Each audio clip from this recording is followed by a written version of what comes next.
तो मित्रों, यण संधि की हम बात कर रहे थे और यण संधि का जो पहला भाग था, देखिए आज भाग 2 है। यण संधि में पहले भाग में पहले तो ये नियम हम समझ लेते हैं कि यण संधि का जो नियम है वो क्या है। तो प्रथम पद का अंतिम वर्ण ई होना चाहिए या फिर उ होना चाहिए अथवा री होगा। इन 5 स्वरों में से, जैसा कि हम जानते हैं संधि जो है वो प्रथम पद के अंतिम वर्ण में और अंतिम पद के प्रथम वर्ण में होती है। तो यहां पर अंतिम पद का जो प्रथम वर्ण होगा वह ई से भिन्न होना चाहिए, क्योंकि यदि ई के बाद में ई या ई के बाद में ई आ जाएगा तो वहां पर दीर्घ सवर्ण संधि हो जाती है। जैसे नदी और ईश नदी शब्द बनता है, परी और ईक्षा से परीक्षा शब्द बनता है। इसी प्रकार ऊ के बाद में यदि ऊ आ रहा है तो वहां पर जो संधि होगी वह दीर्घ संधि हो जाएगी। लेकिन असमान स्वर वर्ण यदि आता है तो वहां पर हमें यण संधि माननी चाहिए। तो यण संधि का देखिए, जैसे मैंने आपको कल बताया होगा, एक शब्द है प्रति और एक शब्द है आहार। मित्रों, यहां पर प्रथम पद का अंतिम वर्ण ई है और आगे आ है।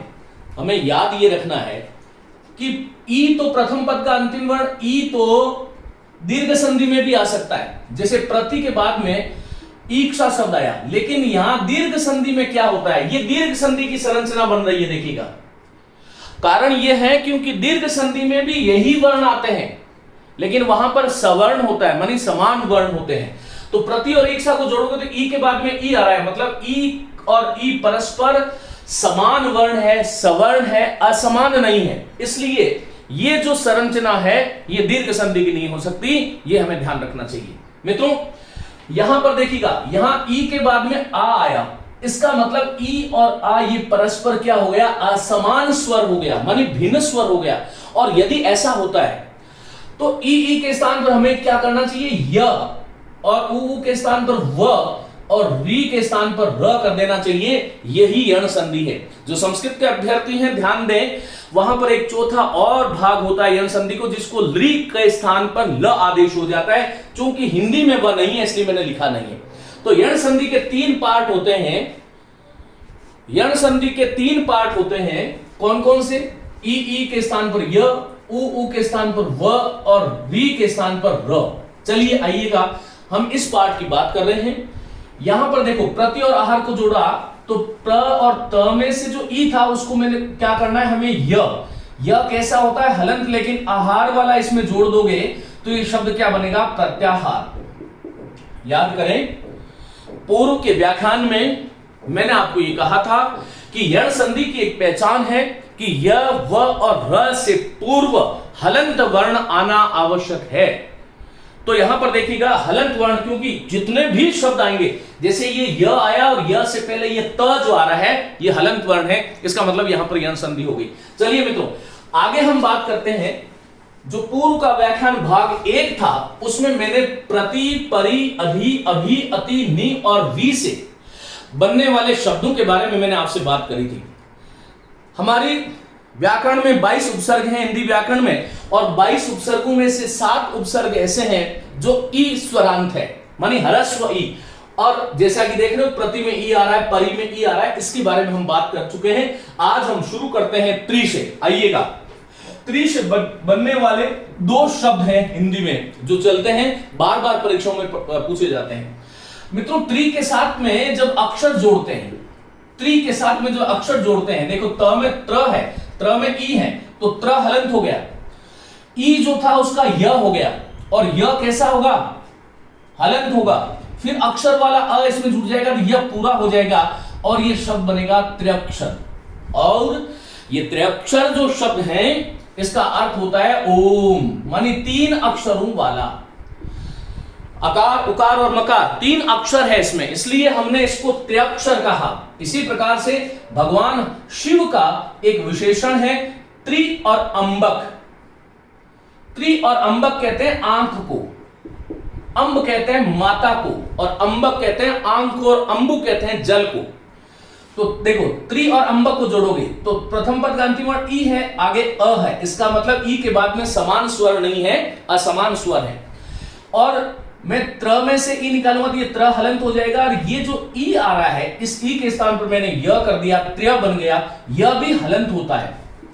आगे शब्द है अंबक, और जब मैं इसको जोड़ दूंगा तब ये शब्द बनेगा त्र्यंबक, मानी 3 अंबक मानी आंखों वाला। तो 3 आंखों वाला जो है वह कौन है? भगवान शिव है। और इस तरह से यह शब्द बनेगा त्र्यंबक। जब महामृत्युंजय मंत्र हम पढ़ते हैं तब क्या कहते हैं? ओम त्र्यंबकं यजामहे सुगंधिं पुष्टिवर्धनम् उर्वारुकमिव बन्धनान् मृत्योर्मुक्षीयमामृतात्। तो ये त्र्यंबक, ओम त्र्यंबकम यजामहे, हम भगवान शिव की स्तुति कर रहे हैं। यजामहे, हम उसका यजन करते हैं, उनकी स्तुति करते हैं। तो त्रि और अंबक से त्र्यंबक 2 शब्द है, त्र्यक्षर त्र्यंबक। आगे बात करते हैं, भक्ति से एक शब्द बनता है। यहां पर देखो, भक्ति के साथ में एक तो भक्ति का ऋण होता है। तो ये शब्द हिंदी में प्रचलित नहीं है, आप सीखने में कोई दिक्कत नहीं है। तो भ क त हलंत ई का य कर दूंगा और ऋण वाली री इसमें, तो ये शब्द बनेगा भक्तृण। इस प्रकार से एक शब्द है भक्ति और अनुसार। ये बहुत प्रचलित शब्द है और बहुत बार परीक्षाओं में पूछा भी जाता है। देखो, भ क त में जो ई था उसको हटा दिया, त हलंत हो गया, ई का य कर दिया और ये शब्द बन गया भक्त्यानुसार। अब यहां पर इसी प्रकार से शक्ति और अनुसार से शक्त्यानुसार बनता है। मति और अनुसार, ये कई बार शब्द शुद्ध अशुद्ध में पूछा जाता है। तो ये म त में ई था उसका य करूंगा, अनुसार वाला अ जोड़ दूंगा तो यह पूर्ण हो जाएगा, मानी हल हट जाएगा और ये शब्द बनेगा मत्यानुसार। इस शब्द को कदाचित हम लोग मत्यानुसार लिख देते हैं, इसको महत्वपूर्ण कीजिएगा। आज की कक्षा का पहला महत्वपूर्ण शब्द मत्यानुसार गलत होता है, शुद्ध शब्द है मत्य अनुसार। तो इस तरह से हमें ध्यान रखना है कि मत्य अनुसार शब्द बन गया। आगे मित्रों, इसी प्रकार से देखो, गति और अनुसार, यह शब्द भी बहुत महत्वपूर्ण है। गति और अनुसार से ये ग रहा, ये त में जो ई था उसका मैंने य कर दिया, हलंत य में अनुसार वाला अ जुड़ गया तो यह पूरा हो गया और ये शब्द बन गया गत्य अनुसार। यहां भी हम गलती करते हैं, इसको गत्या अनुसार कर देते हैं, ये गलत शब्द है, सुधार कीजिएगा। एक और महत्वपूर्ण शब्द, महत्वपूर्ण कीजिएगा इसको, गति और अवरोध। गति का जो अवरोध हो जाता है तो वहां पर देखो, ये ग है, हलंत हो गया क्योंकि ई को मुझे य करना है, यहां पर यह हो गया अवरोध वाला, अ इसमें जुड़ गया, शब्द बना गत्यावरोध। और इस शब्द को भी हम गत्यावरोध लिख देते हैं जो कि गलत है। चलिए मित्रों, तो हमने त्रि की भक्ति, शक्ति, गति और मति। देखो, मति में भी यही शब्द है, मति और अनुसार। मति और अनुसार, इससे जो शब्द हम बना चुके हैं, मत्यानुसार शब्द गलत होता है, गत्यानुसार, शक्त्यानुसार। चलो स्वस्ति की बात करते हैं। मित्रों, स्वस्ति यहां पर थोड़ा हमें समझने की आवश्यकता है। यदि आपसे केवल स्वस्ति शब्द का संधि विच्छेद पूछे तो यहां पर भी यण संधि है, सु और अस्ति। देखो, उ आ रहा है, उ के बाद में अ आ रहा है तो हलंत स हो जाएगा। उ जो ये उ ह्रस्व स में उ है उसका व कर दूंगा, व हलंत होगा, लेकिन अस्ति वाला अ जुड़ जाएगा और शब्द बनेगा स्वस्ति। और इसी स्वस्ति में जब हम क जोड़ देते हैं तब शब्द बनता है स्वस्तिक। दुर्भाग्य से स्वस्तिक मंगल चिन्ह को कहते हैं, ये वाला जो चिन्ह है ये स्वस्तिक चिन्ह है। तो हम दुर्भाग्य से इसको क्या करने लगे, इसको हम स्वास्तिक लिखने लगे, जबकि स्वास्तिक कोई शब्द नहीं है। कई बार ये परीक्षाओं में पूछा जाता है।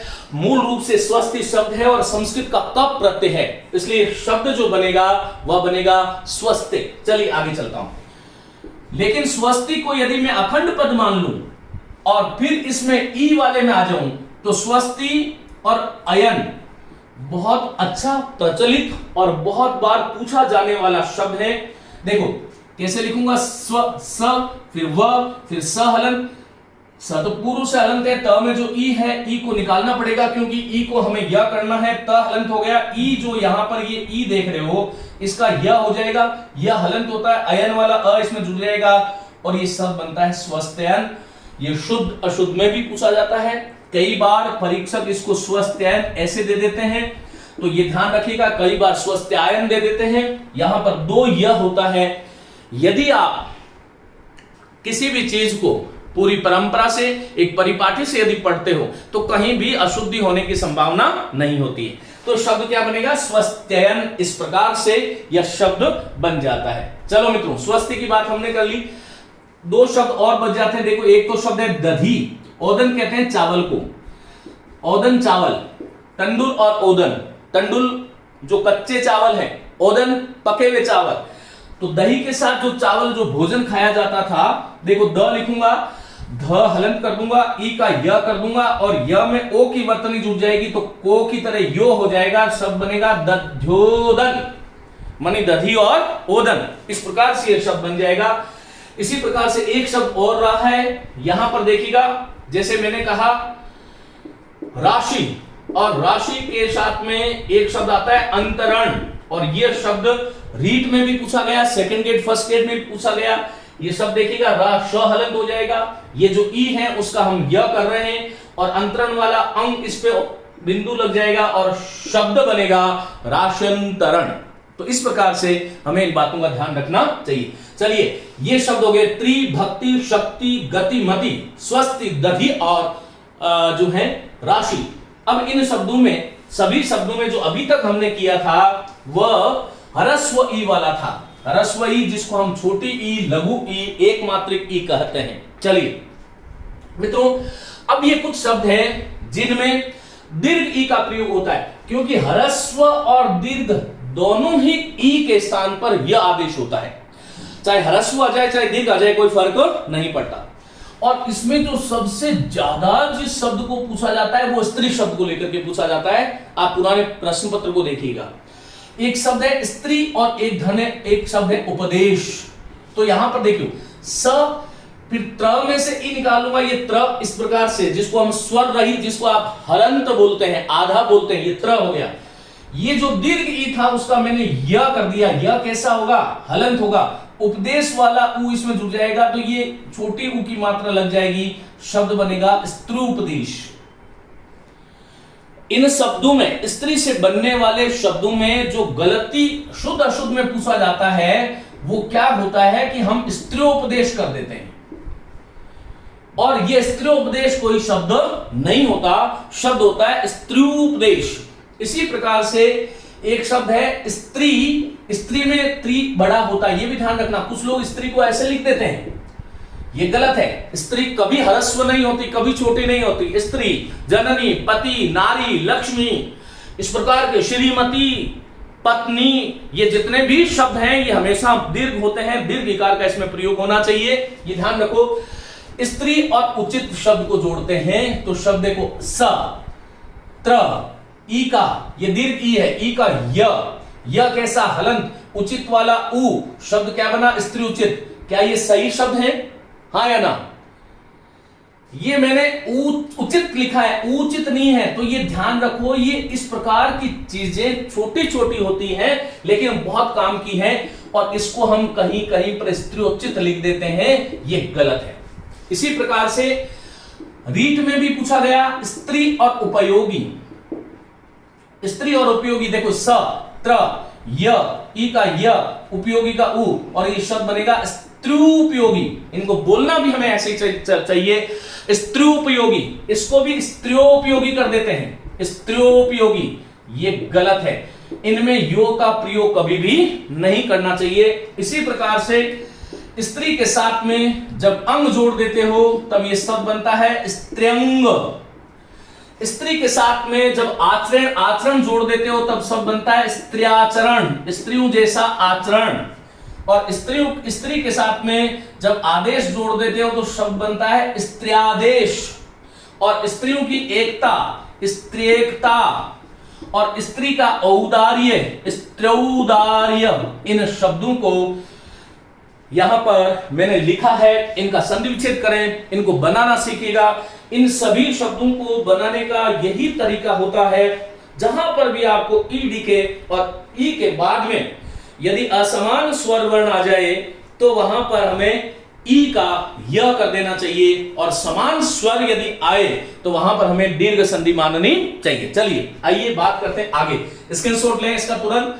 आगे बात करते हैं मित्रों स्त्री की बात में। देखिए ये इसलिए पहले लिख दिया क्योंकि ये बहुत महत्वपूर्ण शब्द था, हमने यहां से स्त्री को ले लिया है। चलिए अब नदी को लेते हैं क्योंकि नदी भी बहुत महत्वपूर्ण है इसमें। देखिए बहुत बार पूछा जाता है, एक शब्द में देता हूं, नदी और अर्पण। नदी के लिए अर्पण, नदी को अर्पण, दोनों शुद्ध है। देखो क्या होगा, न फिर द हलंत कर दूंगा, ई का स्थान पर य कर दूंगा, यह भी हलंत होगा, आगे अर्पण होगा। इस प्रकार की स्थिति बनी। हम जानते हैं कि हलंत द, य और अ मिलकर के ये वर्ण बनता है जिसको हम द कहते हैं। ये पुरानी पुस्तकों में इस प्रकार से लिखा होता था, लेकिन ये आधुनिक जो लिपि है उसमें द। एक सबसे बड़ी बात, हम लोग ये होता तो द है, हम इसका उच्चारण करते हैं ध्य, हम इसका उच्चारण करते हैं ध्य। ये ध्य उच्चारण हमें नहीं करना चाहिए, ये हमें ध्यान रखना है। चलिए मित्रों, तो शब्द क्या बनेगा, न, द और य, द्य, ये तीन मिलकर के ये एक वर्ण बन गया, और ये शब्द जो है वह क्या बना, नद्यर्पण। इस प्रकार से ये, तो नदी और अर्पण से नद्यर्पण। इसी प्रकार से नदी के साथ में जब आमुख जोड़ देते हो, ये न, फिर द, फिर ई का य और फिर आ मुख। याद रखने और समझने योग्य बात यह है क्या कि द, य और आ, इनसे एक संयुक्त वर्ण जिसको हम द्या कहते हैं, और ये शब्द बनेगा नद्यामुख। नद्यामुख। मैं आप सभी लोगों से आग्रह करता हूं कि कम से कम शिक्षक होने के नाते, अभ्यर्थी होने के नाते, शिक्षार्थी होने के नाते हमें उच्चारण पर विशेष करके ध्यान देना चाहिए। ये एक बहुत बड़ी महत्व आवश्यकता भी है। हमारे उच्चारण पर यह संभव है कि देशीय प्रभाव हो सकता है, तथापि हमें जो है अभ्यास के माध्यम से उसको सुधारना चाहिए। तो नद्यामुख। इसी प्रकार से नदी शब्द है, और नदी के साथ में यदि हम आगम शब्द को जोड़ देते हैं तो ये जो शब्द है ये द है, ई का य बनेगा, आगे आगम। ये देखो तीन वर्ण है, ये द्या बन गया, ये नद्यागम। तो शब्द क्या बना, बोलो, नद्यागम। इस प्रकार से हमें ध्यान रखना चाहिए, नदी से ये शब्द बने। इसी प्रकार नदी से बनने वाले एक और शब्द है नदी और आवेग। नदी के साथ में जब आवेग शब्द को जोड़ देते हो तब यह शब्द बनता है नद्यावेग। नदी के साथ में जब अंश जोड़ देते हो, ऊपर के जो तीन शब्द बताए उसी के अनुसार हमें ध्यान रखना है और उसका विश्लेषण करना है। नद्यांश। नदी के साथ में जब अंबु कहते हैं, जल को जोड़ते हैं, न फिर द्यंबु, नदी का अंबु मानी जल। और नदी के साथ में जब अवतार जोड़ते हो तब शब्द बनता है नद्यावतार। इस प्रकार से नदी के बाद में बात करते हैं वाणी की। वाणी से बनने वाला एक महत्वपूर्ण शब्द, जिसमें इसका स्क्रीनशॉट ले लें। वाणी के साथ बनने वाला एक बहुत ही महत्वपूर्ण शब्द है जिसमें हमें वृद्धि संधि की भ्रांति हो सकती है। और वो कैसे है देखिएगा, वाणी शब्द के साथ में जब आप औचित्य जोड़ते हैं तो देखिएगा ये वाह है, ण हलंत हो गया, ई को य कर दिया, य में औ जुड़ गया और ये शब्द बनेगा वाण्यौचित्य। वाण्यौचित्य। इस शब्द को लेकर के, क्योंकि औ की मात्रा आ रही है, औ की वर्तनी आ रही है और इसमें कदाचित वृद्धि संधि की भ्रांति हो सकती है, क्योंकि वृद्धि संधि में औ वाले जैसे महौषध है, महौज है, जलौषध है, इस प्रकार के शब्द आते हैं। तो वाण्यौचित्य, इसको मौस करना, ये यण संधि का उदाहरण है और शब्द बनता है वाणी धन औचित्य। एक बात और भी ध्यान रखें, मैं आम तौर पर किसी शब्द को मौस्त या महत्वपूर्ण नहीं बोलता। जो मेरे नियमित विद्यार्थी है उनको ही पता है। यदि मैं किसी शब्द के बारे में महत्वपूर्ण बोल रहा हूं, इसका मतलब वह शब्द जो है आपके अंतःकरण में अवस्थित हो जाना चाहिए, पूरा उसको जो है गोल मोल करके आपको पी जाना है, ये ध्यान रखिएगा। परीक्षाओं की दृष्टि है मेरी, और परीक्षाओं की दृष्टि के साथ ही मैं आपको पढ़ा रहा हूं।